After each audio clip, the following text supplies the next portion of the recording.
but it's not like nothing that came out just yesterday. You see what I'm saying? Look at this. Look at the combinations. Wow.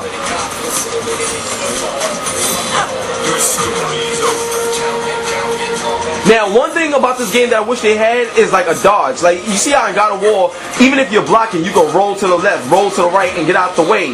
They don't have that in this game, and it kind of sucks, you know what I'm saying? Because considering the type of way the game comes at you with the enemies, you need an evade button, you know what I'm saying? You can't evade. So that's why I don't like the game when it comes to that part. But overall, I would give this game a 9 out of 10. Oh man, look at his head. You see his head? Look at his head. Look, his head is right there. You see that? That's his head right there, man.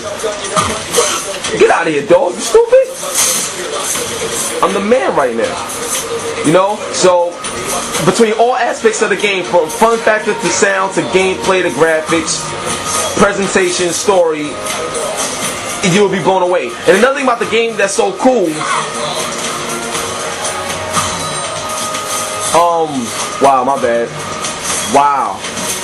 It's like you could parry in this game. So that's real cool because when you fight a lot of bosses, you're going to be required to, you know, use your parry move and everything like that. So, and even when you fight the bosses, it's epic. Because throughout each level, the boss will talk to you, he'll tell you things, and you see how I just did that? You push down, and he comes up like that. Now I gotta climb up here.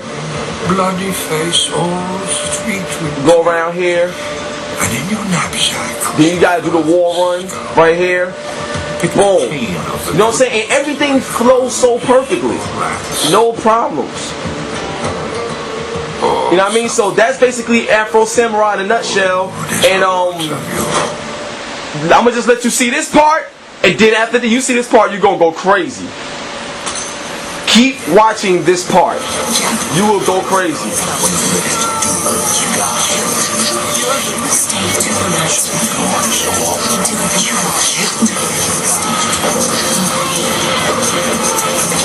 Keep watching. Afro! You know what that pole is for, right? Show those tetas. Show the tetas. A kiss before you die. Now I know you're gonna buy this game.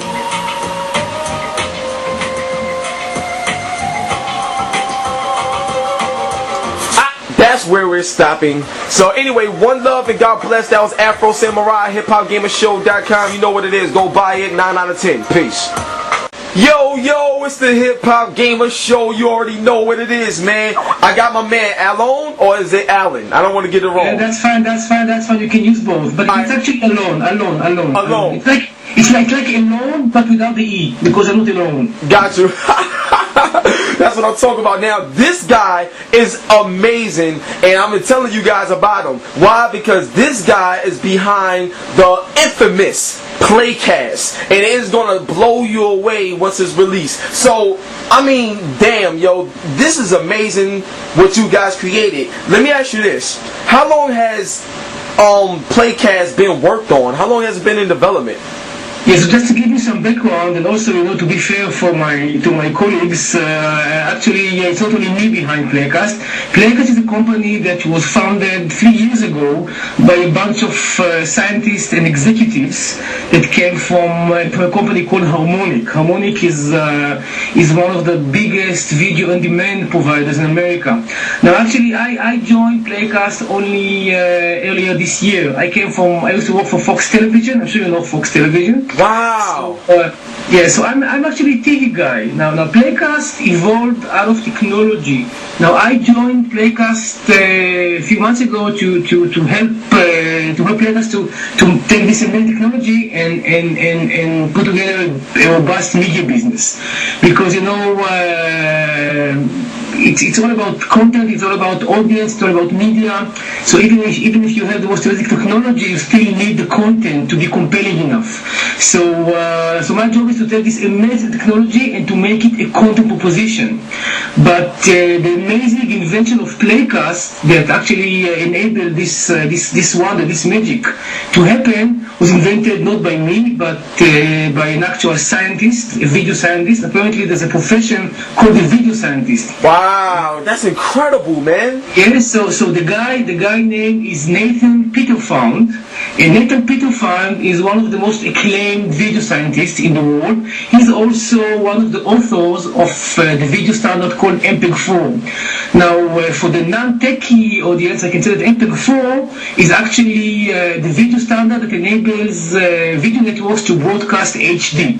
Right. So apparently video, is a very complicated. I mean, people don't really understand how complicated video is. Video is a whole science, with coding and standards. So this guy Nathan was one of the authors of MPEG-4, and a few years ago he realized that there's a new way to compress video, so there won't be any latency. Because again, I'm sorry for being too scientific.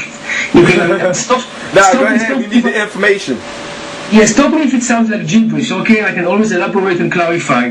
Because the genesis of every creation is technology. You know that the movies were created because someone invented the way to project movies. So people said, okay, if we can actually project moving images, let's create long feature films.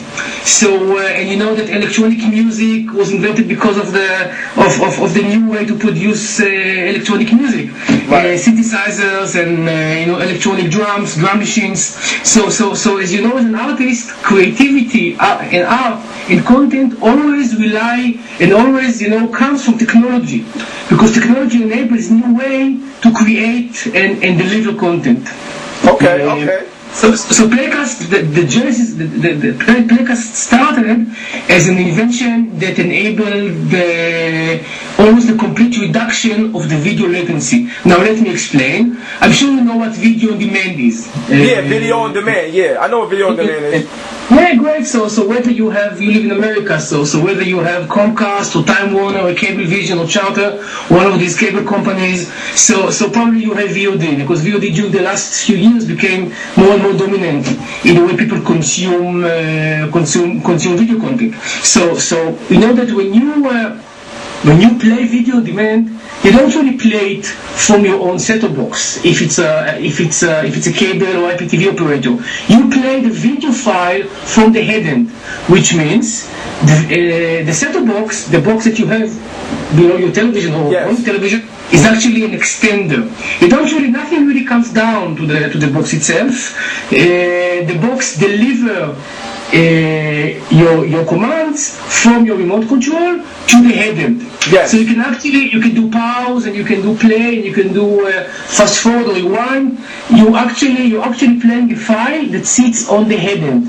Quite amazing, but that's what enables cable and IPTV operators to offer thousands of video assets as video on demand. It's a whole video library that doesn't sit on your set-top box, but sits in the head end, in the cable head end. Okay. Now imagine, I mean, after years of video on demand, and video on demand became, when I saw video on demand for the first time 6 years ago, to me it seemed like a wonder. It's quite amazing to watch television, with the ability to do fast forward and rewind. Nowadays it looks, quite common and quite simple.